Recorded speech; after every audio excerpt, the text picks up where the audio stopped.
Hey up, Poppy, how are you?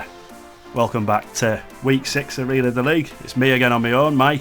No Ben, he's off doing bonfire related weekend activities with kids and family, I believe. So yeah, I've chucked this together. Hopefully it gives you your weekly nostalgic Premier League fix. Unfortunately this week there's no Blackburn or Everton, which will annoy a couple of our regulars, especially Stuart the Ewood Blue, but hopefully mate, I've done something that'll keep you entertained regardless. A massive shout out to Neil and his good lady, possibly our biggest fans who settle down every Sunday and listen in and watch. I don't think they got to watch every game. Neil's an Oldham fan, she's a Man City fan, for her sins.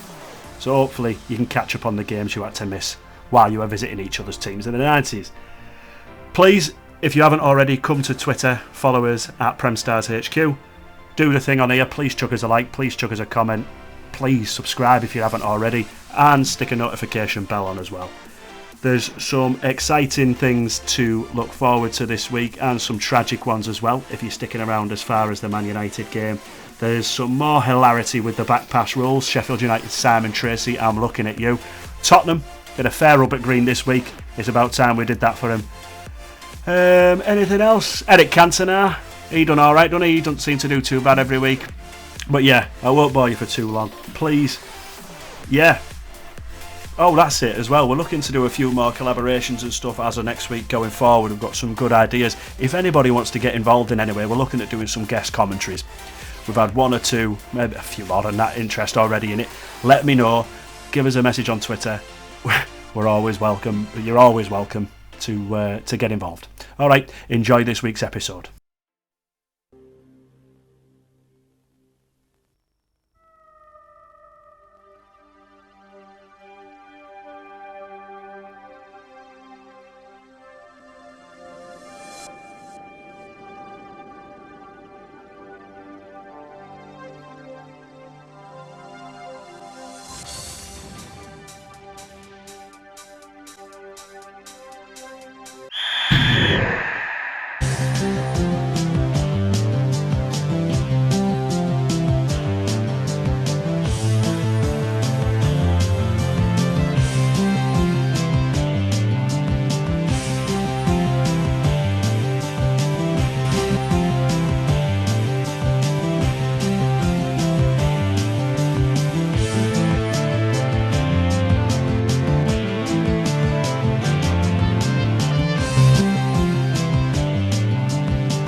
We start this week in Norfolk on Monday the 31st of August 1992 with the unexpectedly high-flying Norwich City taking on the poor, let's say, Nottingham Forest, who are going to have to battle on without Teddy Sheringham after selling the star striker this week to Tottenham Hotspur. Norwich line up with Brian Gunn in goal, a back four of Rob Newman, Ian Butterworth, Mark Bowen and Ian Culverhouse, Jeremy Goss, Gary Megson, Ian Crook and the superb David Phillips in midfield, with the two youngsters, Chris Sutton, 19 years old, and Lee Power, 20, keeping Mark Robbins out for the second game in a row. And on the bench, Mark Walton, Darryl Such and Mark Robbins. And Forest line up with Mark Crossley in goal, Steve Chettle, Terry Wilson, Stuart Pearce and Brian Laws at the back, with a midfield of Roy Keane, Toddy Orlickson, Scott Gemmell and Kingsley Black, with Nigel Clough behind Gary Bannister up front. On the bench are Andy Marriott, Carl Tyler and Gary Crosby. Norwich looking to continue the high-flying start and can take top spot today. Forest looking to finally start building some points, getting up the table. They've still got some class players after the sale of Teddy Sheringham though. Midfield maestro Roy Keane, who's been drawing interest from a lot of clubs, Manchester United and Blackburn too, massively interested in him, hoping he can dragged them back up the table. And in the second minute of today's game, Steve Chettle controlled the long ball forward on the edge of the box with his left hand. Norwich City had a dead ball specialist in the team, and no, it's not Gary Megson.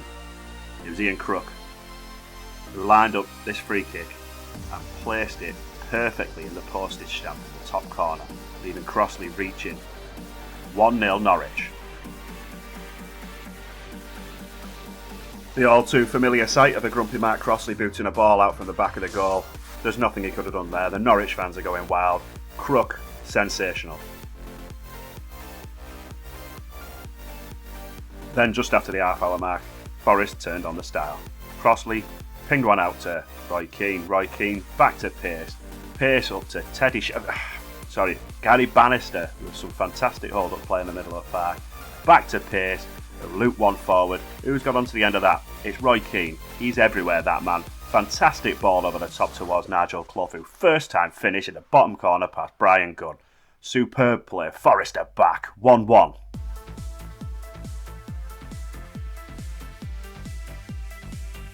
Look at this play from the Irishman, showing why everyone's interested in pinpoint ball, and then the manager's son with a first time volley leaving Brian Gunn standing.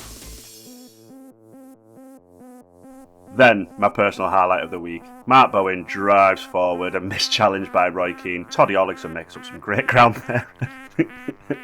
he's tried to oof it, he's missed it, he's done the mid-air swivelly back heel straight through to youngster Power, who scored his second goal of the week to make it 2-1 to Norwich. There's a nice angle from the top of the goal for some reason, and look at this by Toddy here. It's just... well done, Toddy. Unlucky, mate. It was some great tracking back, to be fair, and it still had to be a great finish. And then, in the last minute, my favourite footballer, David Phillips, smashes one home from 25 yards after a superb knockdown by Rob Newman, making it 3-1 to Norwich. There isn't much this man hasn't done this season. What a player. Severely, severely underrated. Norwich, back at the top of the table after this victory. Obviously Blackburn will look to fight them back for that. Forest, it's a worst start for 17 years. It's a fourth straight defeat, leaving them 1 point off the bottom of the table.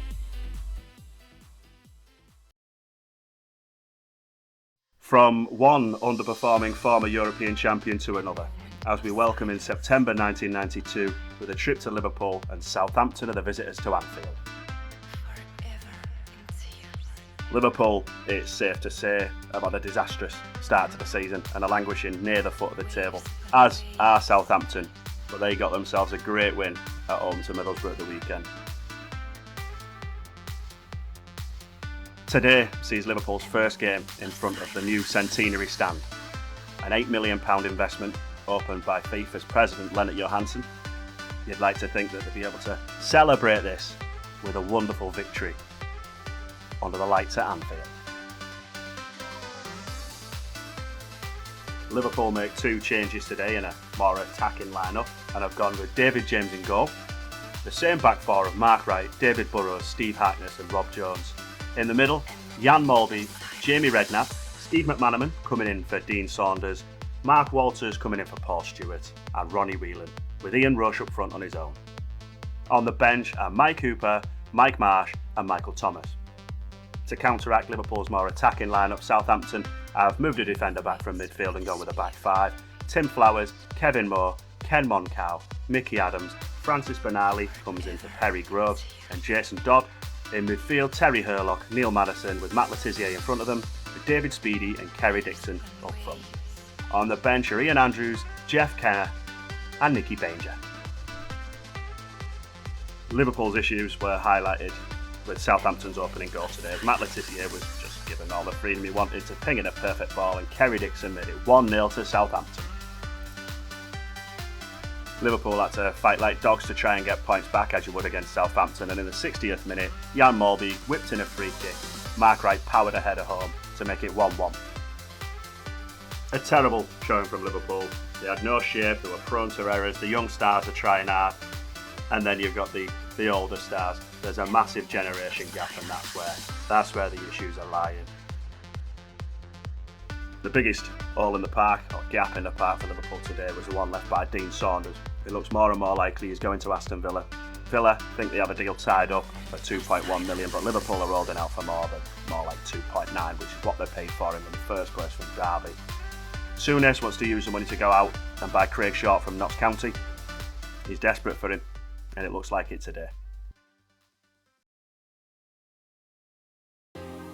Now to Ayresome Park, where Middlesbrough have won every game at home this season, and Ipswich are the visitors after a great, well-fought draw against Tottenham on Sunday. Middlesbrough line up with Ian Ironside in goal, Alan Kernahan, Derek White, Jimmy Phillips and Gary Parkinson coming in with Chris Moore at the back, Andy Peake, Robbie Mustoe, Tommy Wright in midfield, with a front three of Bernie Slaven, Paul Wilkinson and Willie Faulkner. On the bench are Brian Horn, Jonathan Gittins and Graham Kavanagh.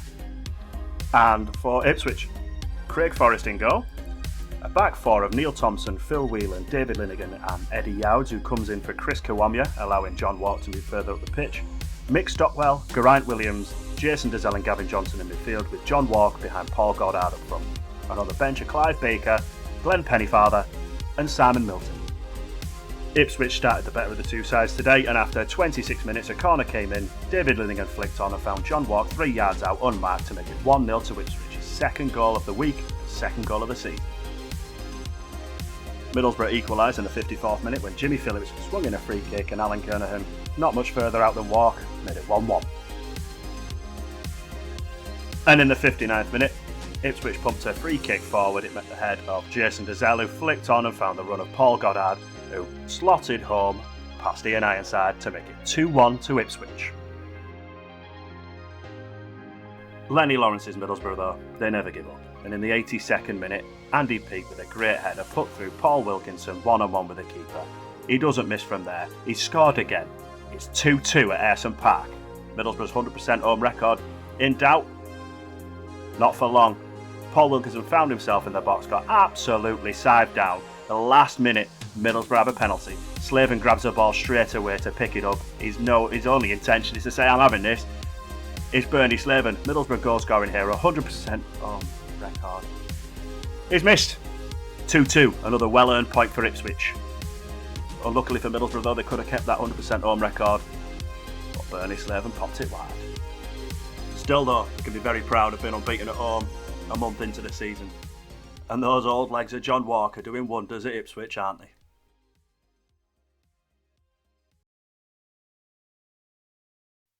Now to the glamorous Boundary Park in Oldham. That's just for you, Neil, where everybody's favourite football team, Oldham Athletic, the free scoring and free conceding Oldham Athletic, take on the champions Leeds, who are on the back of a 2-2 draw at home to Liverpool at the weekend.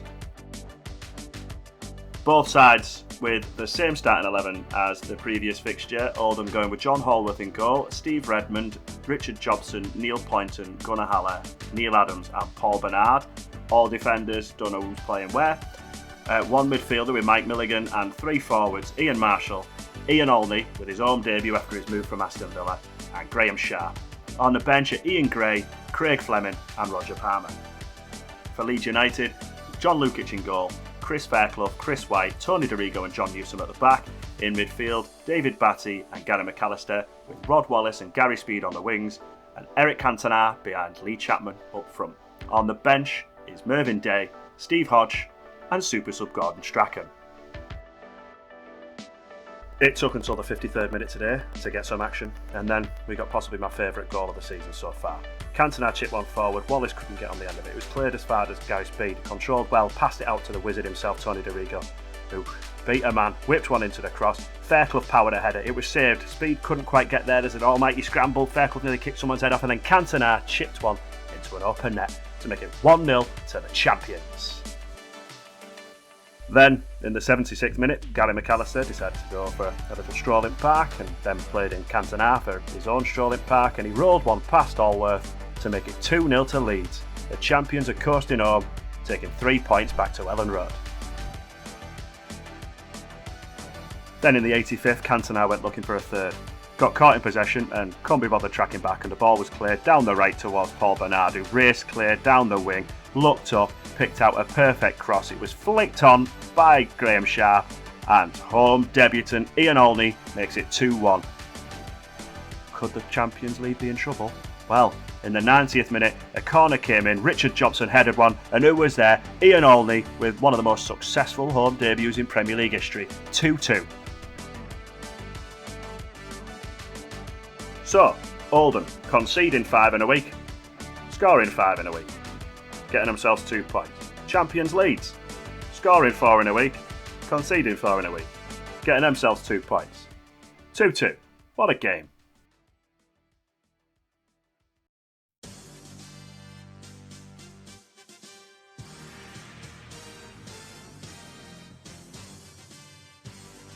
Now to Selhurst Park, the home of Wimbledon, as they host Manchester City. Wimbledon coming off the back of, well, an impressive point away at Everton, 0-0. And Man City coming off the back of an all-out war against Oldham. Let's see how they get on today. Wimbledon line up with Hans Sagers in goal, Scott Fitzgerald, Dean Blackwell, Warren Barton and Brian McAllister at the back. In midfield, Paul Miller, Laurie Sanchez and Robbie Earle. And up front, Steve Anthropos, Dean Holdsworth, and coming in for Gerald Dobbs, John Fashanu. Auga! On the bench, Neil Sullivan, Roger Joseph and Andy Clark. And for the citizens, which they're going to have to look for a better nickname than that in my opinion, but Tony Coton in goal, Keith Curle, Michel Vong, Terry Phelan and Ian Brightwell. Ian Brightwell, I'm going to leave that in. Why was he pronouncing it like that? Ian Brightwell.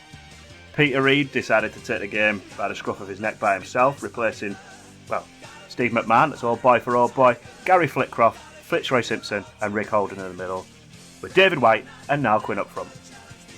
And on the bench, Martin Margetson, Steve McMahon and Mike Shearer. If you ever want an example of proper midfield tenacity, look at this from Peter Reid. He picks the ball up in the middle of the park, doesn't bother with anyone trying to tackle him, just says, see you later, feeds in David White, who's got himself his England call-up to make it 1-0 to Man City. And that's how it ended. 3 points, go back to Main Road. And another... Well, Wimbledon, they've carried on the 100% record at home this season. Unfortunately, they're all losses.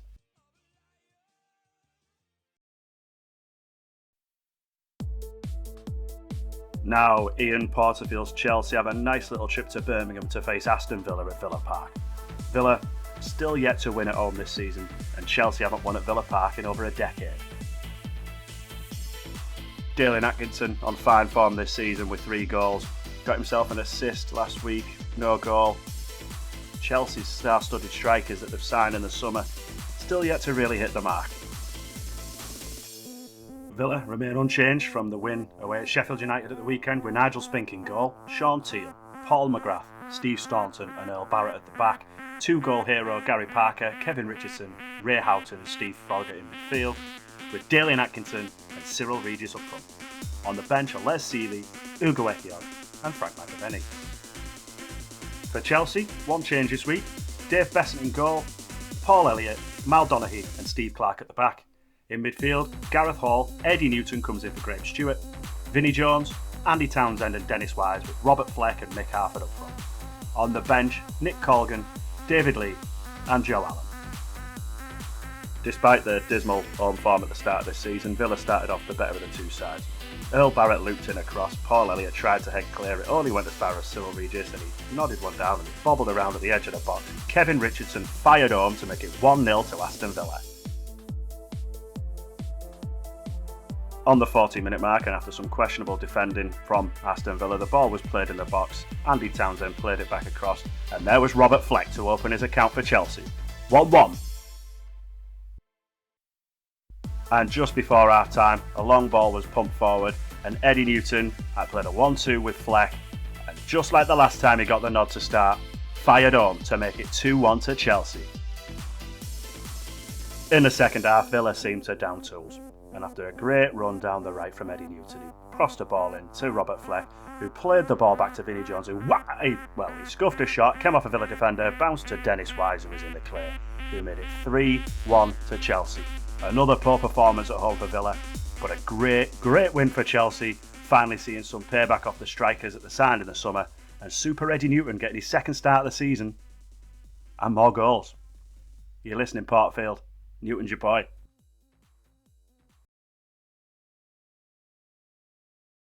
Now for a London derby at Loftus Road as Arsenal travel to take on QPR. QPR could have taken a point at the weekend against Chelsea if it weren't for the horror show from Czech goalkeeper Jan Steškal. Arsenal got themselves a 2-1 win at home to Sheffield Wednesday and managed to injure pretty much every limb on David Hirst's body. He's going to be out for 10 weeks. Just the one change today for QPR, and I think we could have all guessed it. Steškal's been dumped. Tony Roberts comes in goal. Alan McDonald, Darren Peacock, Clive Wilson and David Bardsley at the back. A midfield of Simon Barker, Andy Impey, Ray Wilkins and Andy Sinton. And up front, Dennis Bailey and Les Ferdinand. On the bench, Peter Caldwell, Danny Maddox and Gary Penrice. And for Gunners, David Seaman in goal. The back four of Adams, Bold, Winterburn and Dixon. A midfield of David Hillier, John Jensen, Paul Merson and Ray Parler. And Kevin Campbell and Ian Wright up front. On the bench, Alan Miller, Colin Pates and Alan Smith.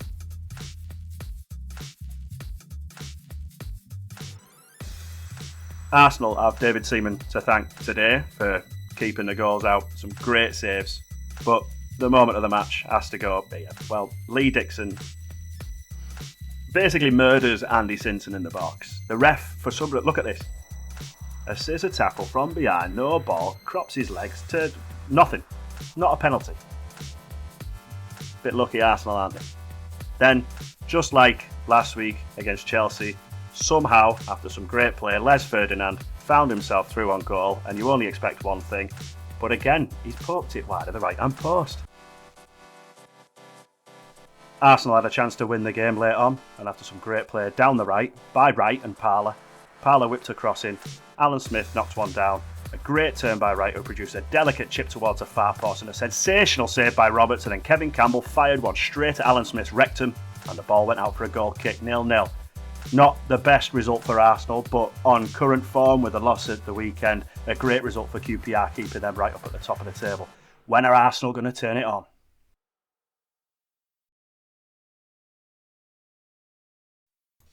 Now to Hillsborough, where Sheffield Wednesday host Coventry City, who are unbeaten in 7 games away from home. Wednesday, of course, without David Hirst, who suffered more wounds than a Viking would in a standard battle. 3 changes for Wednesday after the defeat by Arsenal. Chris Woods in goal, Nigel Jemson, Peter Shirtliff, Paul Warhurst, Nigel Worthington and Roland Nielsen at the back. Carlton Palmer comes in for Danny Wilson. Chris Waddle comes in for his home debut after schnebbing his knee on the first game of the season, replacing Graham Hyde. Chris Bart-Williams, Paul Williams and Ben's dad John's favourite footballer Nigel Jemson coming in for David Hirst. On the bench are Kevin Pressman, Danny Wilson and Trevor Francis. And for Coventry, Steve Oggy Agrizovic in goal, Andy Pearce, Kenny Sanson, Terry Fleming, Lee Hurst, Lloyd McGrath and Stuart Robson. I'm not sure who's playing in defence and who's playing in midfield there, but then they've got 4 attackers with Robert Rosario, Kevin Gallagher, John Williams at the first start of the season for Peter and Love. On the bench, Jonathan Gould, Phil Babb and Brian Burrows. Sheffield Wednesday were all over Coventry today, and Chris Waddle was treating it a bit like an exhibition game, showing, well, the Wednesday fans what he can do. They haven't seen him so far.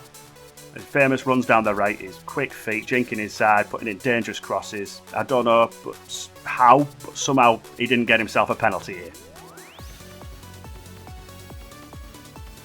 Not long later, he picked up the ball in the middle of the park, ran with it as per usual, played in Paul Williams, who shot.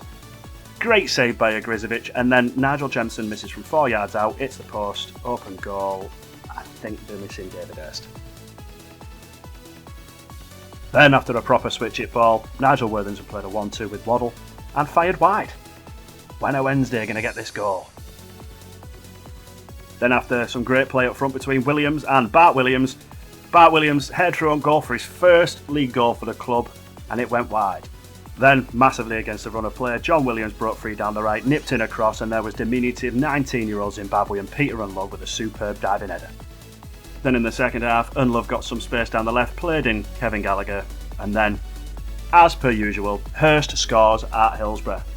Just unfortunately for Wednesday today, it was Lee Hurst for Coventry, 2-0. Then on the hour mark, after some great play by Chris Bart-Williams, played the ball out right eventually to the one-man show himself, Chris Waddle, who jinked inside, found the run of Chris Bart-Williams himself with a beautiful chip, and Bart-Williams fired home to make it 2-1 with his first league goal for Wednesday, and then nearly wiping the cameraman out with his knees with his celebration. 2-1 to Coventry. An unbelievable 8 unbeaten away from home now for Coventry. Wednesday are definitely going to miss David Hurst, stay out for 10 weeks. Potentially looking at Mark Bright down at Palace to fill that gap.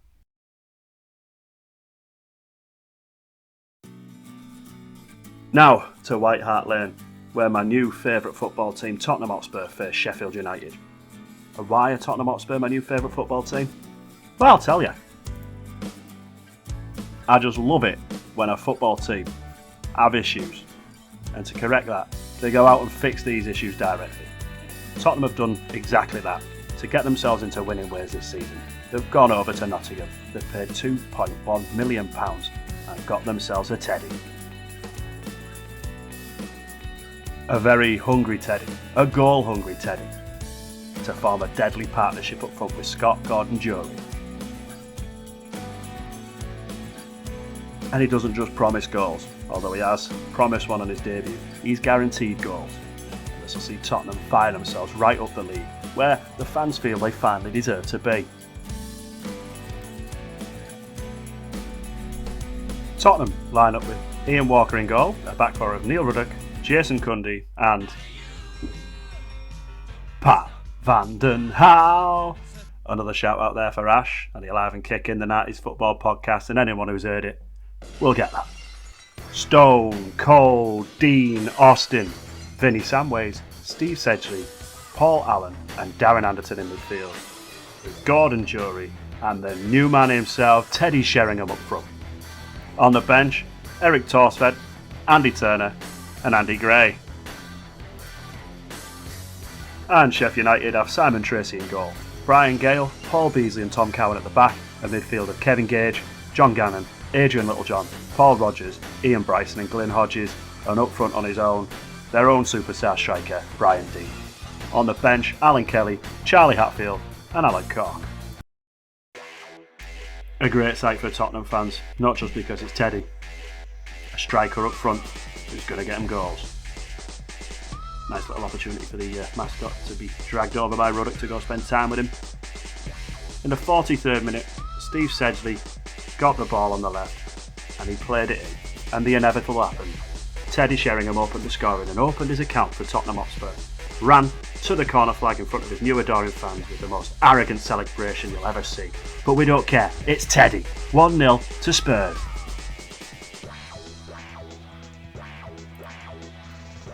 They can get used to this down at White Hart Lane. Sheringham, all smiles, high fives all round. Then, just after the half-time break, Neil Ruddock got up the ball and absolutely hooned one up the pitch, and everyone was confused about it, apart from Gordon Jury.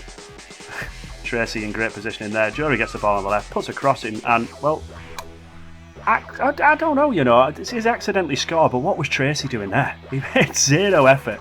But Tottenham Super 2 up front have a goal each. It's 2-0 to the mighty Spurs.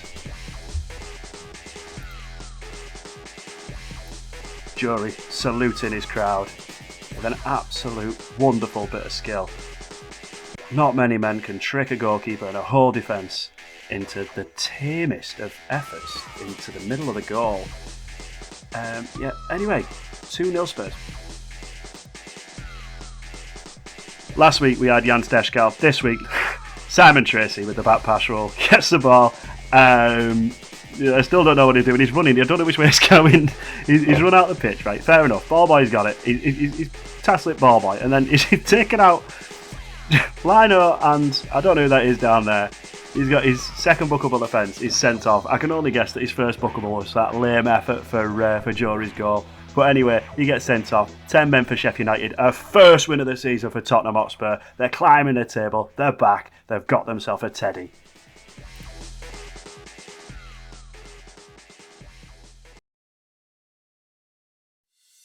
This week's headline act sees Manchester United at home to Wimbledon's landlords, Crystal Palace. United, of course, are fresh off a 2-0 win away at Nottingham Forest, whereas Palace got beat at home to Norwich.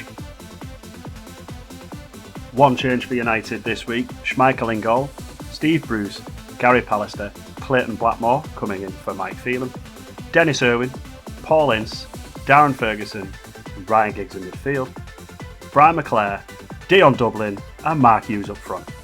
On the bench are Gary Walsh, Lee Martin and Andrei Kanchelskis. For Crystal Palace, Nigel Martin in goal, Andy Thorne, Eric Young, Lee Sinnott, Gareth Southgate in defence, Jeff Thomas, Simon Osborne, John Solarco and Eddie McGoldrick in midfield, with Mark Bright and new signing Chris Armstrong up front. On the bench are Paul Held, John Humphrey and Chris Coleman.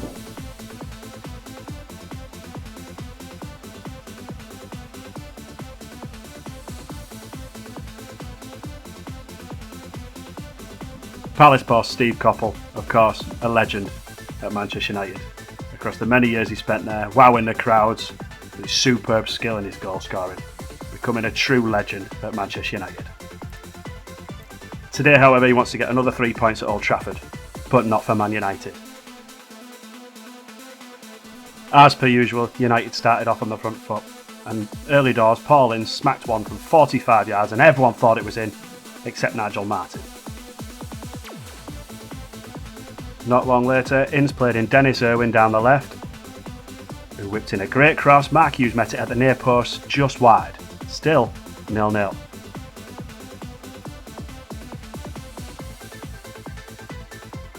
Palace dared to play some fantastic football, even had some great chances himself, but as like many teams who came up against United, they just couldn't get past Schmeichel in goal. Forest winger John Solarco was always causing trouble down the left. And this time, cleared by Bruce. Bart McClare clears it to Dublin in the middle, and Eric Young becomes public enemy number one. He breaks Dion Dublin's leg.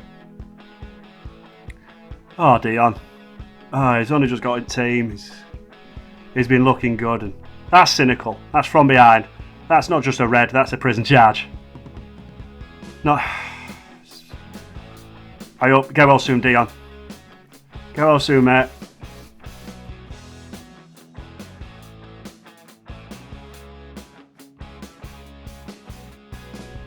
Then in the 88th minute, Pallister hit a ball forward. It went to the feet of Mark Hughes, who tried to play at McClare. Nothing really happened. It went to Ince, out wide. I think it's Kanchelskis. Into Hughes, into McClare even in the box, plays it across. Mark Hughes, 1-0 Man United. In the 88th minute, second game in a row. Fergie time. That's Hughes' third goal of the season now. They're going to have to rely on him for the goals, with Dion being out. Headlines saying 5 months there. Hopefully not that long. But the good news is he's up, he's talking. He's taking into account the structure of the buildings. He's wearing a classic Umbro t-shirt. He looks content. Just get well soon, Dion, please. Get well soon. That's 1-0 United. Another 3 points in the bag. And Palace, you and Eric Young, you deserve to get beat. That brings to an end episode 6 of Relive the League. I haven't had much time or any help. Ben's still off, obviously. I haven't had time to prepare a league table, but all you need to know: Norwich's win against Forest, that took them top at league. Liverpool still languishing near bottom. Wimbledon and Forest bottom 2. Let's hope Ben's back soon so I can get some more structure, eh? Please do the thing. Please come onto Twitter, follow us on there. Please like, comment, subscribe, press the bell and everything on here. I've been Mike, and I'll see you next week.